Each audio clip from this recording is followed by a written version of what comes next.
Our building is not just a building. It is a symbol which reaches out into this community here at Norton. It's a symbol of his love and compassion and an invitation for people to come in and to join in the love of Christ.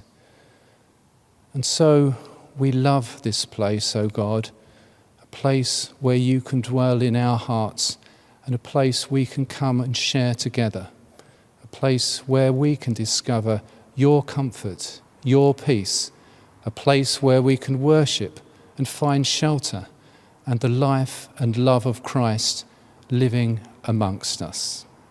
We moved to the parish in September 1991. Were welcomed really nicely into the church. But strangely, the vicar at the time, Chris Lidey, actually said to us, I don't want you to come back next week. I want you to go around and have a look at the other churches in the town. And then if you feel that this is the right place for you to be, then to come back.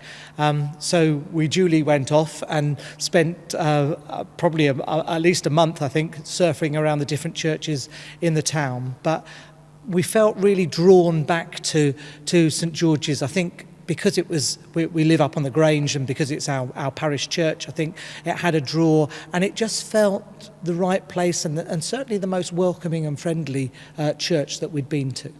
I was a Wilbury boy and my parents took me to St Thomas's after my father was discharged at the end of the Second World War. And therefore I have grown up within the church. For me, I was lucky enough to be born to a mother who already was a churchgoer at St Nicholas, and it was just natural. I always went to St Nicholas and then just changed to St George's when it was built. So it was as simple as that, really, for us. I was actually part of the congregation here before the church was even built. We used to worship over in the hall, and I used to come to Sunday school. We used to have Sunday school in what's now Two Common View. 1978, wasn't it? Yes, that's right. I got a 5-year-old and a 2-year-old. It was Christmas time, so of course, obviously, we were busy getting the house straight. January, I thought, right, one of the boys are at school down at St Nick, so I thought, right, I'll come to church and see how we go. They settled in quite quickly, went to Sunday school. Took me a little while to feel welcomed, so that's why I like to push the welcoming bit now. When I was sitting in the garden one day, and Dennis Graby, the vicar that was then, he came round and was chatting to Linda, and I came into the house for a cup of tea, and he said, "Never see you in church." And I said, I'm always busy, working all week. I said, and doing the garden at the weekend. I said, he wouldn't really like it if I was coming down to the church in my wellies and my overalls. And I said, and there's a lot of time used up to get changed and come down. So I said, how else do you visit other people's houses? And I thought, that seems to be a bit of a challenge, so I started coming down to the church. Lo and behold, I was confirmed about, the year 1983, wasn't it? I was about 40, and never looked back since, actually. 50 years ago, I personally was looking for a church that was as near as it could be to a cathedral, because I was always brought up in the cathedral in Ireland. Having said that, the cathedral was quite a low church, but because of all the singing and that sort of, and the chants and things, I liked it here. One of the biggest changes we notice now is not in the building so much, but in the people, is that when we first came here in 91, every week there were at least 2 pews, usually the back pews, full of teenagers. There was a huge youth group here then, which was attended by kids from lots of other parishes, several other churches which didn't run youth groups, so they used to come to ours. And they would generally be in the morning service, and then they would meet on Sunday evening for their time together. And that's something I really noticed has changed completely. The biggest thing was the building of this church, which was consecrated in 1964. People had been collecting and working for it for years. There used to be a sixpence a house collection, sixpence a week per house collection, just for the building fund. And we finally finished up with enough money to start building, and later on we finished paying the debt off. I mean, I can remember it being consecrated, and we climbed up steps which are equivalent to the steps you come in once you come in through the narthex now, and we could not work out where we were going to, what we were going to, but we came up to the steps, the stones, which are now set in the blue tiles underneath the font, and that was part of the consecration of the church. Well, the biggest change I saw was the introduction of the planned giving. Before, it was sort of very haphazard. You didn't know what the income was, and this made it so that you knew. But that, in its way, also had problems because you then had no fundraising events, so you lost all the social side. But when the oil problem happened, they changed the heating because of the high bills we were getting, and we had to start raising money. So then we started getting a social life back. So we have done a lot of work with the children. We've run holiday clubs and so on. So a lot of our spiritual journey has been tied up with different children and young families and so on. We run a house group now, and I think that's really important, working with adults rather than children anymore. So I think that's a really important part of our spiritual journey here. And there's so many influences over the years when you get to our age where you've sort of changed. The first influence was Canon Bailey, because after his wife died and I went to St Nick's School, he used to wander in there and he used to chat to us. I think he was lonely, and he used to just say how we should be as children and as we grew up. And the other influence was my father, because apart from the fact that my mother brought us to church, my father wouldn't go. And he made us get it in perspective and used to say to me, going into church on a Sunday wasn't enough. You had got to actually live the life when you left the church. Well, I feel very comfortable sitting in the church. When I lost my father, Tony, you brought me here, didn't you? Yeah. It was late at night, so we stood outside the church, and I just felt that Under the spire. I just felt as though I was there and I was watching him being lifted. It's the same when my mother died.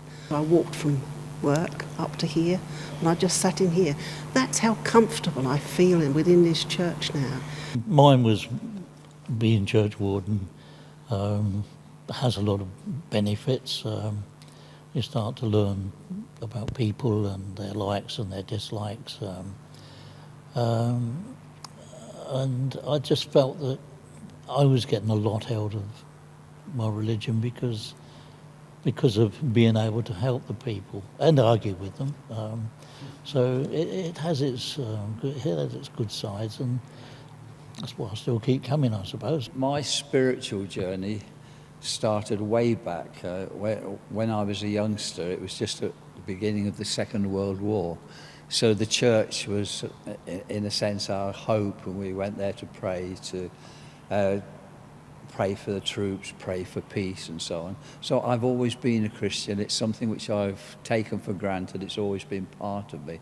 So I fitted very smoothly into the parish activities here at Norton. 3 or 4 years into my time here, Chris, who was the vicar, said to me one evening, you ought to consider ordained ministry one day, and I sort of ignored him really for quite a long time, and I got involved in lots of different things, I think, within the church. So I think there were lots of things where now when I look back at it, where God was drawing me in to different roles within the church, and I started to think more about what Chris had said all those years ago, and then started looking into my faith a bit more and looking into whether it would be possible to be ordained, and that's the track that I'm on at the moment. I went to Sunday school. I had a period when I sort of turned away, but at the end of school I went with some of my fellow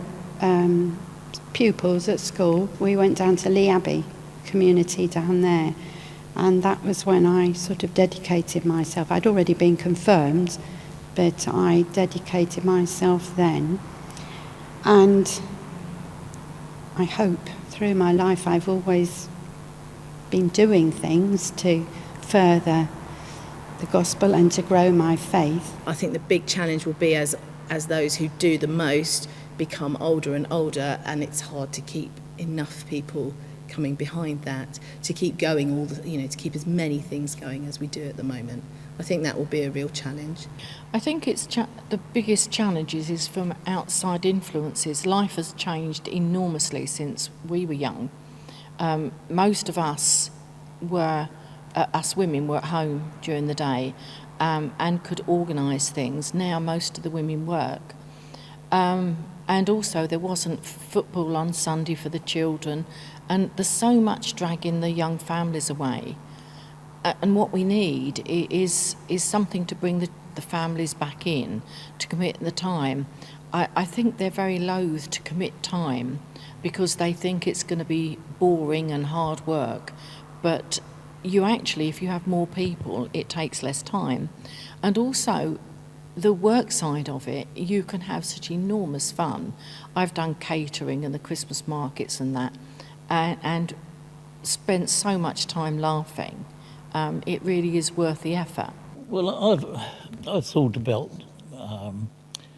what can be done to keep church going and make sure that it's there for our future. And I still think that the church school is one of the things that can draw people in, because, like I say, we get the new blood from them and their new ideas. But again, as always, I think we still got to be a caring church, a helpful church, and most of all, still carry on with the welcoming. I think it's going to be a huge challenge because, on the whole, churches are not as full as they used to be, are they? And also, people are not as religious, or they don't take religion as seriously as they are. So I think from that point of view, you have to work very, very hard in the parish. There are two aspects of this. To increase its congregation, I think the church has to look after its young people.